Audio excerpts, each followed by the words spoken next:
it's John again from Gasper's Automotive Restoration, and today we have a guest here, Dave Icaza from D&J Car Care Center in Manchester, Connecticut, and he's brought his 1959 Triumph TR3 here to the shop for us to check out. A lot of you know me for antique fire trucks and working on early American cars. This is something that's totally out of my wheelhouse. I know nothing about it, and I'm sure there's a lot of you out there that don't know much about British cars either. You don't see them very often.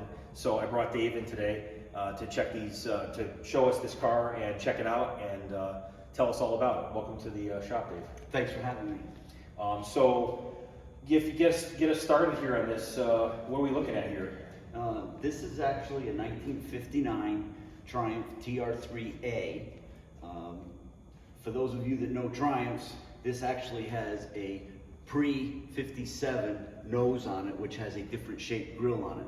The TR3A, the grills come way out to the back and it's much more oval shaped, but the person that owns this car kind of customized it, and that's one of the nice things about British cars is that, you know, over the years people do things to them that they want to customize them and make them look the way they want. You know, unless you're a purist, and there's a lot of those out there, but you know, a car like this is it's personalized, and it's not the greatest looking car, but this car is sure a lot of fun to drive. It sure is a really cool style. Let me grab the show everybody here the style here of this car. And Dave's talking about the grille here. So Dave, some people modify these over the years to... Yeah, they do a lot of different things to them.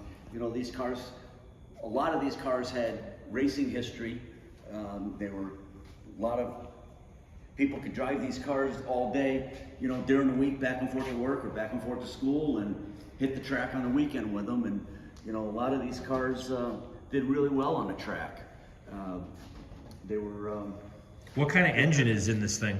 This is actually a 4-cylinder engine. It's started life as a engine that was built for a tractor. Really? And you can find old tractors around that still have this engine in it.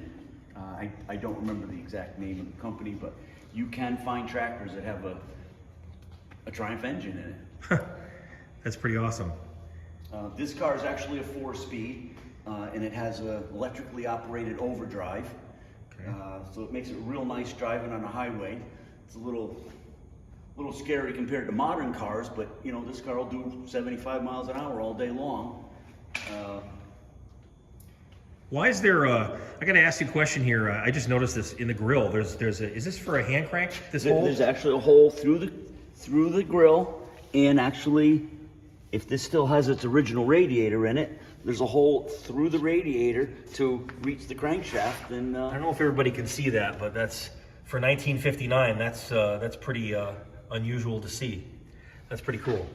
Yeah, some of these cars still have the hand crank in the trunk. You want to pop the hood? Sure. Now Dave was showing me before we started filming here. This is pretty cool. So this car, if you look here, it looks, when I first saw this, I'm thinking early 50s, 60s old school race car here with the bolts holding the hood down, and that's kind of what this is.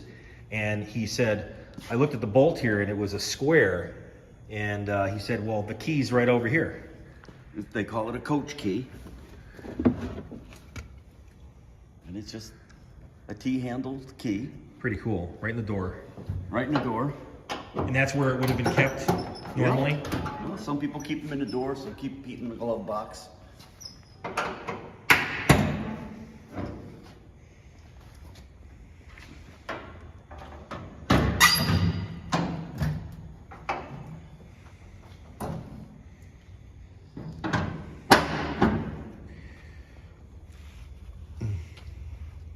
That's cool.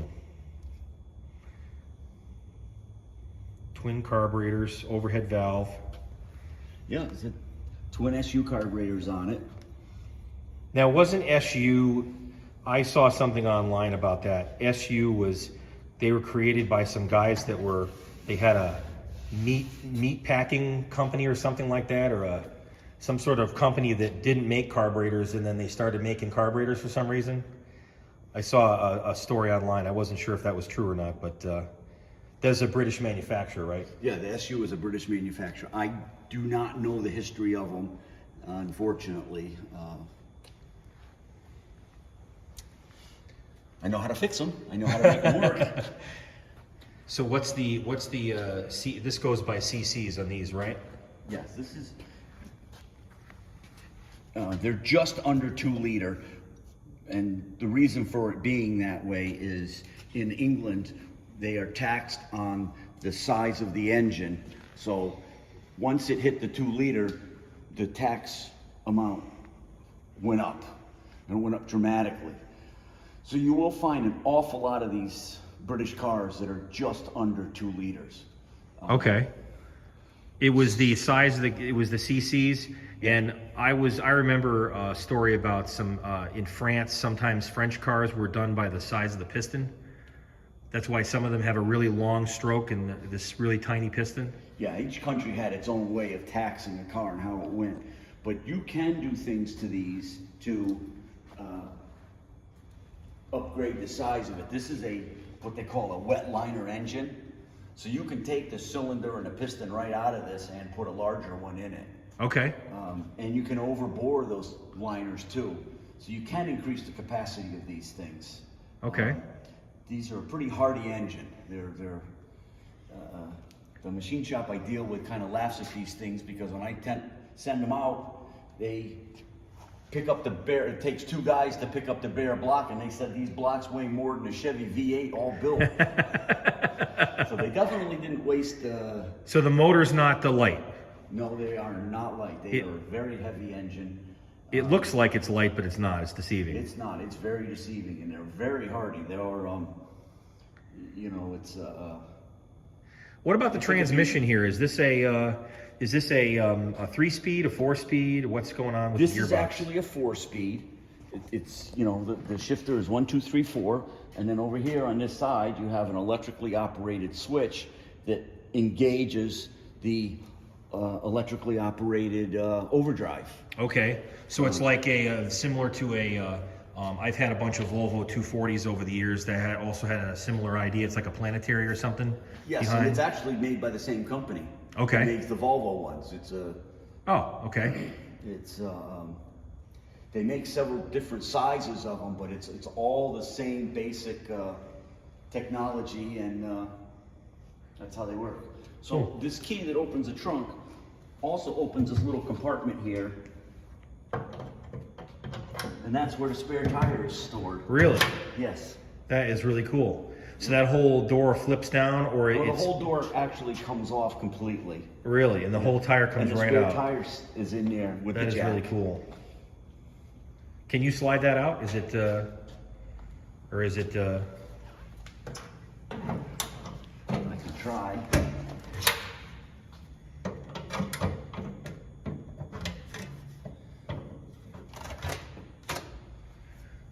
That's really cool. So there's your spare. That's okay. You don't have to actually take the tire I out. want to pull the tire out because I want to show you. That's a really cool idea. It's totally protected from the road salt and everything in there too. No. So it's you have your spare tire. If you can look at it, you can see that this is a Michelin. This is the first generation of radial tire. Michelin's a French company, right? Yes. This tire is older than you. But this tire is definitely the first generation of radial tire. And it's old. But it's a spare. It still holds air. That's really cool. I thought that radial tires came out in the late 60s, early 70s, but they had them way back in... Oh, they did. But, this car more than likely came from a factory with bias ply tires on it. Okay, so that tire is not that old. Well, Because sometimes the spares are original. So that's not the original spare. No. Okay, so... That is probably late 50s or early 60s, that tire, because that's what they call a Michelin X. in the late 60s, they made a Michelin ZX, Okay. which was the second generation of radial tire. How about this? The trunk here. This is the British call this the boot, right? Yes, it's very small, but you know, it stores the convertible top in here. Okay. There's the top is in the bag, and there's the convertible top frame. So not really a car made for the family on a long trip. Not necessarily, no. I mean, if you were packing light, you could put some light luggage in there, but this is more for enjoying on the weekend and going back and forth to work. Yeah, but I have heard customers that have told me that, you know, back when they were younger and they had bought one of these new, traveled all over the country in it. A lot of service guys bought these things and transferred from one place to another, got in the car and drive it. Yeah. Now, how about this this top here, this cover? Why is there only the driver's area is exposed? I know that if you have an American car, a convertible, they have a cover on the back when the convertible top is retracted, and you can cover it for the day. But this has got the front passenger seat covered. Why is that? Well, I don't know the exact reason behind it, but you know, it's when you're driving, and you know, you can only take off the side that you want to drive on. You know, this covers the car, and these are actually pretty darn weather tight. So if you were at work, you would this was set up. You could cover it up. It'll keep the sun off. It'll keep the most of the rain out. Keep most of the rain out. Okay. You know, if you're driving by yourself, you take one side off. You drive with somebody else, you take the other side off. Okay.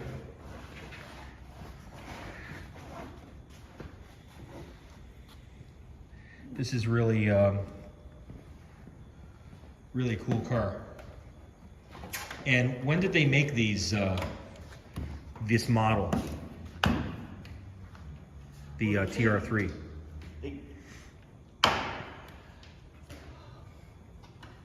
They started making Triumphs. The first model was a TR2 that they only made for a couple of years, and then they turned it into a TR3, and they made that for a year or so, maybe two, and then it became the TR3A. So basically, from the beginning of the TR2s were very similar. So the 2s, the 3s, the 3As, they made right up through 1962. Okay. So it was about an 8 or 9 year run of these cars, and I think they made somewhere around 80,000 of them altogether. Okay. What do you say we throw this baby up on the lift and check out underneath? Sure. You know, you were out looking for storage earlier. Oh, yeah? There's a little room behind the back seat. Okay. You know. You can put your golf clubs back there? Maybe a cooler with a beer or two. Cooler with a beer. If you want to get a look at the dash. Oh yeah, let me come around the other side here, and we'll check out the dash.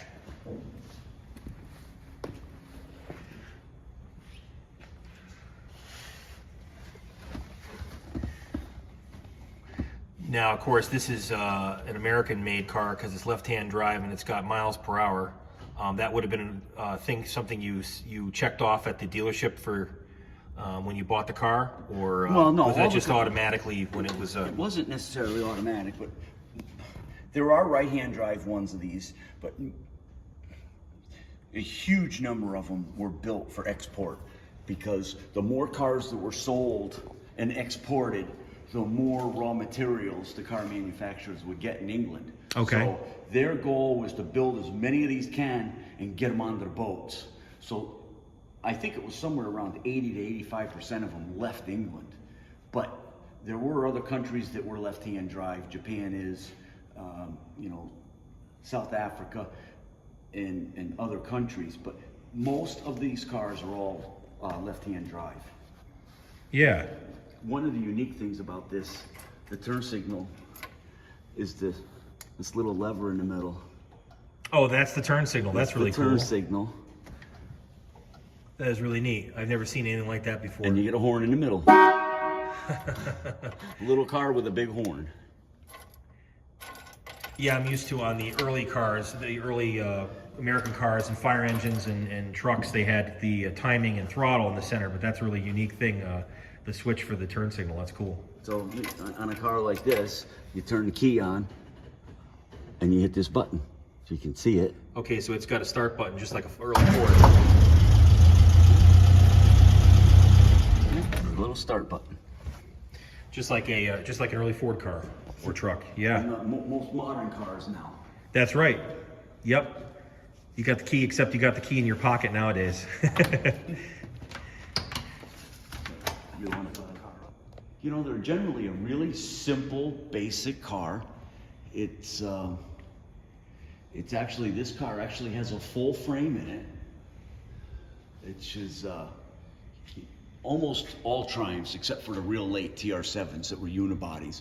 But all the Triumphs, the TR3s, TR4s, TR6s, all have a full frame in them, which makes it a pretty hardy car. So it's kind of a combination of parallel rails and also an X-frame Yeah. combination here, Yeah. which is kind of interesting. Yeah, you can, if you look at the transmission here, you've got the transmission, and then this overdrive unit hangs on the back. Oh yeah, there we go. And then you wanted to talk about the brakes over here. Okay, this car, starting in 1957, has disc brakes on it. There were cars like Jaguars and Ferraris that had disc brakes on their racing cars, but the Triumph was the first production car to have disc brakes as standard equipment sold to the general public. Wow. At a reasonable price. It's that must make a huge difference with stopping ability, especially. well, in these the early older cars did. The earlier cars, the regular TR3s, the 2s and 3s, had drum brakes. It's when they went to the 3A that they added the disc brakes in 1957. Very cool. Yes. And you've got coil spring suspension. Yeah, it's in a 1950s car, which is other cars from the time did have that, but that's also an early thing, you know. Yeah. And well, this basic front end in this car was designed with the TR2s, and it stayed very, very similar right through the TR6s. Now the TR6, or actually the TR4, partway through production, started to build independent rear suspension. This is a straight axle car, and the early TR4s were a straight axle car in the back. okay. So once they went to the IRS, that made a little bit of a difference. Now this is a single wheel nut here. Yes. That's something you don't see on an American car unless they have custom aftermarket rims. Right.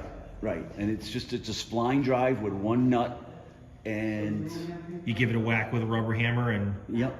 or a wooden hammer. Now is that are these left hand or right hand on each side? Yes, they're handed. This side is a regular side. The other side is a left-hand thread. Yeah, so it's logic. So if you're sitting in the car, to your left is left hand, right is right hand. Yeah, that's a lot of early American trucks, and I think specifically Dodge used Yes. left hand lug nuts up even into the 60s, Yeah. causing a lot of replacement of left hand lug nuts on those cars from being stripped and broken.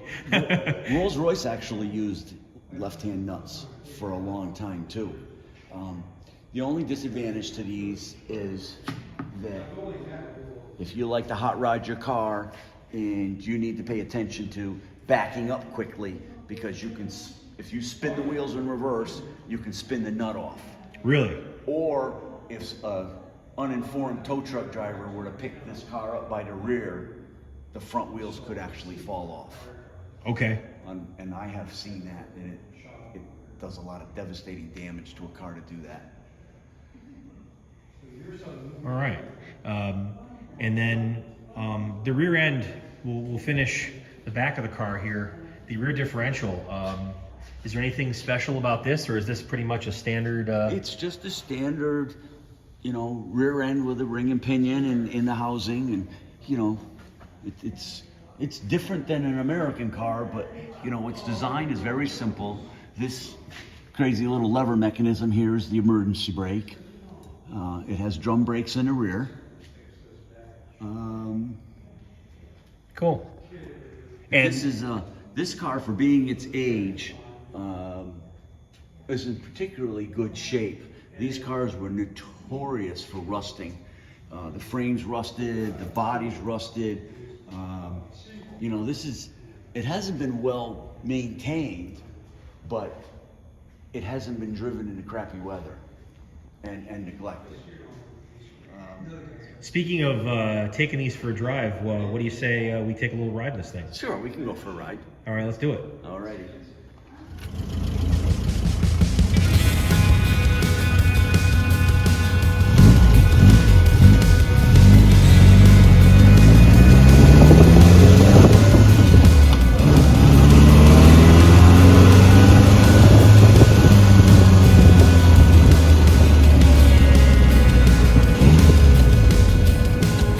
It is really cool with that turn signal.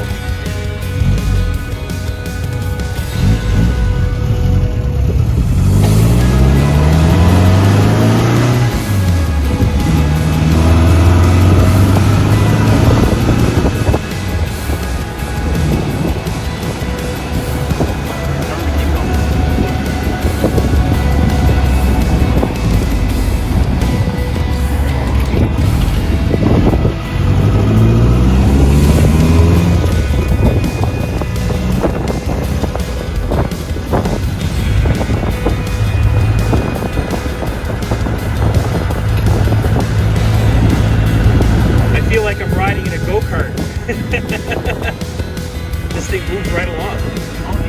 Quite happy. And you said before, Dave, this is a 4-speed, correct?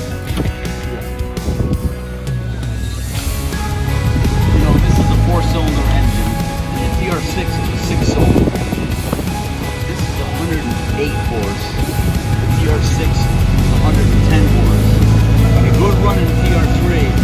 Give the TR6 a run for its money. Really? Oh yeah, they're pretty well matched. You know, even the different ones are just under 2 liter, and the other one's a 2.5. Good run in TR4, TR3. Make somebody in TR6 sweat.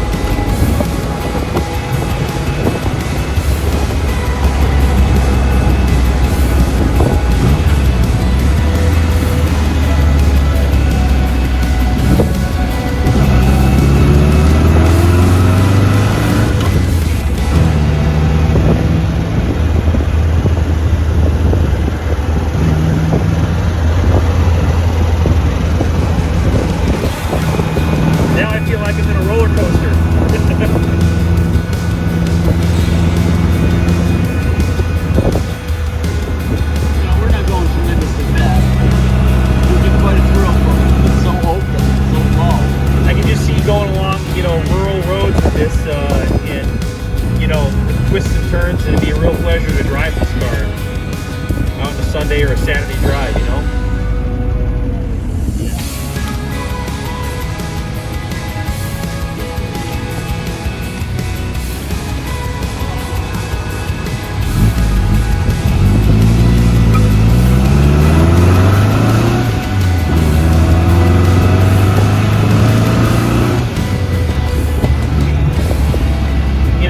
Up with traffic here pretty easy. I mean, this is you know, granted we're not going fast here, but this car really does accelerate quite well.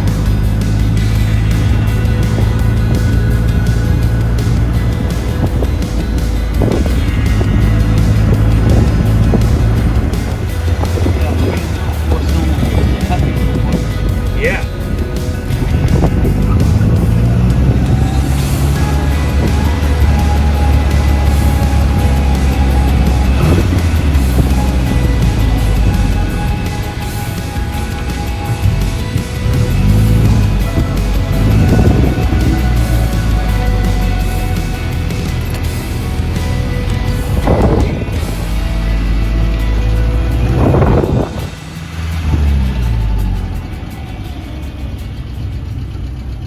Okay, Dave. All right. Thank you so much for being on our video today, and this is a really cool car. Thanks for and having me. yeah, anytime. Let's see this thing take off.